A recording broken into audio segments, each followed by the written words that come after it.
Dear student, we will study about vector algebra. First of all, we know about what is vector. सबसे पहले हमें ये पता होना चाहिए वेक्टर है क्या। हमारे पास जैसे आपने फिजिक्स में पढ़ा हुआ है कि आपके पास दो तरह की क्वांटिटी होती है। सबसे पहले एक होती है स्केलर क्वांटिटी और एक होती है वेक्टर क्वांटिटी। स्केलर क्वांटिटी क्या होती है? विच हैव ओनली मैग्नीट्यूड, जिसका केवल क्या हो? मैग्नीट्यूड हो। मैग्नीट्यूड मीन्स लेंथ, ठीक है। तो स्केलर क्वांटिटी क्या होती है? जिसका केवल मैग्नीट्यूड हो, दैट्स मीन जिसकी केवल लेंथ हो। नेक्स्ट है वेक्टर क्वांटिटी। वेक्टर क्वांटिटी क्या होती है? जिसकी हमारे पास लेंथ भी हो, मैग्नीट्यूड यानी length and magnitude both are same, और उसके साथ साथ हमारे पास डायरेक्शन भी होनी चाहिए। तो वेक्टर क्या है? एक quantity that has magnitude as well as direction, की जिसकी मैग्नीट्यूड भी हो और साथ में डायरेक्शन भी हो, हम उसको क्या कहते हैं? वेक्टर। एग्जाम्पल क्या है? वेलोसिटी और क्या है? एक्सेलरेशन। नेक्स्ट है रिप्रेजेंटेशन ऑफ ए वेक्टर, कि हम जो हमारे पास वेक्टर है उसको रिप्रेजेंट कैसे किया जाता है। तो हम क्या कहते हैं कि जो वेक्टर है वो एक डायरेक्टेड लाइन सेगमेंट है। डायरेक्टेड लाइन सेगमेंट का मतलब है वो लाइन सेगमेंट तो है बट वो हमें ये भी दिखाती है कि उसकी डायरेक्शन क्या है, इसलिए हमने उसको क्या बोला? Directed line segment. और हम उसको किससे डिनोट करते हैं? ए बी से, और उसके ऊपर हम क्या लगाते हैं? एक एरो। एरो का मतलब क्या है? This is directed line segment, this is vector denoted. वो क्या है? एक वेक्टर है, और हम उसको सिंपली क्या लिख सकते हैं? A vector. हमारे पास क्या है? A B vector. हम इसको कैसे रीड करेंगे? Vector A B. और इसको हम कैसे रीड करेंगे? Vector A. और वेक्टर ए बी के अंदर जो ए है वो होता है इनिशियल पॉइंट, और बी क्या होता है? Terminal point. टर्मिनल पॉइंट का मतलब जहाँ पर उसका लास्ट पॉइंट हो, फाइनल पॉइंट हो, एंड होने वाला हो। नेक्स्ट है मैग्नीट्यूड। मैग्नीट्यूड क्या है? The distance between initial and terminal point of a vector. Initial और टर्मिनल पॉइंट के बीच का जो डिस्टेंस है हम उसको क्या लेके चलते हैं? मैग्नीट्यूड। और हम इसको कैसे दिखाते हैं? ए बी वेक्टर, और दोनों तरफ हम क्या लगा देते हैं? मोड। तो यानी इसको हम क्या बोलते हैं? Magnitude of A B vector.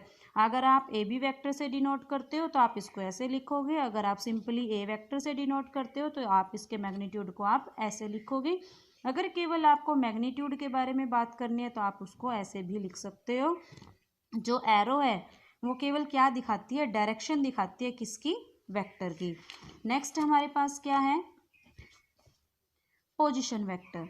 Position vector क्या होता है कि अगर आपके पास मान लो कोई ओपी वेक्टर है हैविंग ओ एंड पी, जो इसका ओ और जो पी पॉइंट है, ओ तो क्या है? इनिशियल पॉइंट है, और पी क्या है? टर्मिनल पॉइंट है। तो हम इनको क्या बोलेंगे? पोजीशन वेक्टर है। किसके? पॉइंट पी के। किसके रिस्पेक्ट में? ओ के। तो पोजीशन वेक्टर में आपको क्या देखना है कि आपके पास एक पॉइंट पी होना चाहिए, और आप उसकी पोजीशन निकाल लोगे। किसके रिस्पेक्ट में निकालनी है आपको? ओरिजिन के। किसके रिस्पेक्ट में निकालनी है आपको? ओरिजिन के। अगर आप इसका ओ यानी O is the initial point and P is the terminal point, तो आप इसको कैसे लिखोगे? OP vector. अगर आपको इसका मैग्नीट्यूड निकालना है तो आप कैसे निकालते हो? जो पी पॉइंट के कोऑर्डिनेट हैं यानी एक्स वाई जेड, जो इनके कोऑर्डिनेट है उनका आपको क्या करना है? स्क्वायर करना है, उनका सम करना है, और सम करने के बाद उसका क्या लेना है? Square root. नेक्स्ट है types of vector. Types of vector क्या है हमारे पास? सबसे पहले जीरो वेक्टर। नाम से पता चल रहा है जीरो वेक्टर। जीरो वेक्टर क्या है? एक ऐसा वेक्टर जिसका इनिशियल और टर्मिनल पॉइंट कंसाइड करे। कंसाइड का मतलब एक ही पॉइंट हो, इनिशियल भी और टर्मिनल भी, बोथ आर सेम। हम उसको क्या बोलते हैं? नल वेक्टर भी बोल सकते हैं, और उसको रिप्रेजेंट करते हैं जीरो वेक्टर से। जीरो और उसके ऊपर हमने क्या लगा दी? डायरेक्टेड लाइन यानी वेक्टर। नेक्स्ट है इसका जो, अगर आपके पास जीरो वेक्टर है तो ऑब्वियस सी बात है मैग्नीट्यूड भी क्या होगा? जीरो ही होगा। तो मैग्नीट्यूड यहाँ से आपके पास एक नंबर का क्वेश्चन बन सकता है कि अगर आपके पास कोई जीरो वेक्टर है तो उसका मैग्नीट्यूड क्या होगा? जीरो। नेक्स्ट है यूनिट वेक्टर। ऐसा वेक्टर जिसका मैग्नीट्यूड क्या हो? यूनिटी हो। यूनिटी का मतलब क्या हो? वन हो, ठीक है। तो आप उसको डिनोट कैसे करते हैं? इट इज डिनोटेड बाय ए, और साथ में हमने क्या लगाया हुआ है? ये कैप। हम इसको क्या बोलते हैं? A cap. अगर आपके पास ऐसा वेक्टर लिखा हुआ है तो आप उसको क्या पढ़ोगे?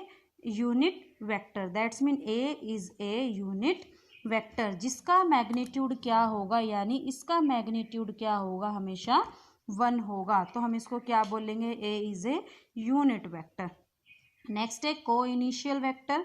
को इनिशियल वेक्टर क्या होते हैं, two or more vector having the same initial point, यानी दो या दो से ज़्यादा वेक्टर जिनका starting point that's mean initial point क्या हो, एक हो, उसको हम क्या बोलते हैं, को इनिशियल वेक्टर।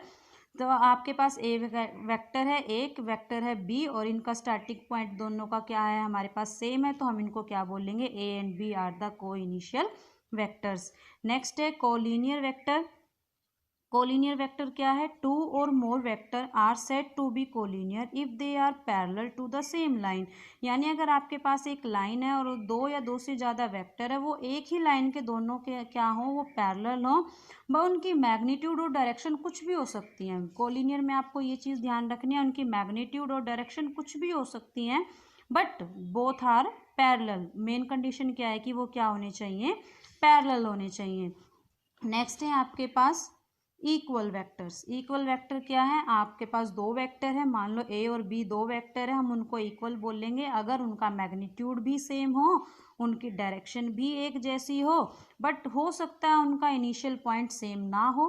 इनिशियल पॉइंट से आपका कोई नहीं मतलब होना चाहिए, केवल क्या हो, उनका मैग्नीट्यूड सेम हो, उनकी डायरेक्शन सेम हो, तो दोनों वेक्टर को आप क्या, दोनों पैरेलल भी हो जाए, तो आपको क्या बोलना है कि बोथ आर इक्वल वेक्टर। तो आपके पास ए और बी दो वेक्टर है, दोनों की डायरेक्शन सेम है, मैग्नीट्यूड सेम है इनका, और आप इसको कैसे लिखोगे, A vector is equal to B vector. Next है नेगेटिव ऑफ ए वेक्टर, यानी किसी वेक्टर का नेगेटिव।